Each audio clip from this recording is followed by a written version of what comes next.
আমরা লক্ষ্য করেছি যে নিম্নবিত্ত বা নিম্ন মধ্যবিত্ত পরিবারে যারা আছেন তারা হচ্ছে সচেতনতার অভাবে সার্ভাইকাল ক্যান্সার বেশি আক্রান্ত হচ্ছে। সার্ভাইকাল ক্যান্সার নিয়ে আমরা হচ্ছে সচেতনতা বৃদ্ধি করতে চাচ্ছি নারীদের মাধ্যমে, যেন তারা আমাদেরকে দেখে বা আমাদের সচেতনতা বৃদ্ধি করার যে উদ্যোগটা সেটা দেখে যেন তারা সচেতন হতে পারে।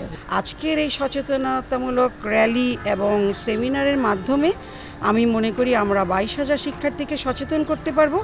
22,000 শিক্ষার্থী যদি সচেতন হয় সেই ক্ষেত্রে 22,000 পরিবার সচেতন হবে এবং এই 22,000 পরিবারের মাধ্যমে আমরা আশা করব বাংলাদেশের প্রতিটি জায়গায় এই সচেতনতা পৌঁছে যাবে।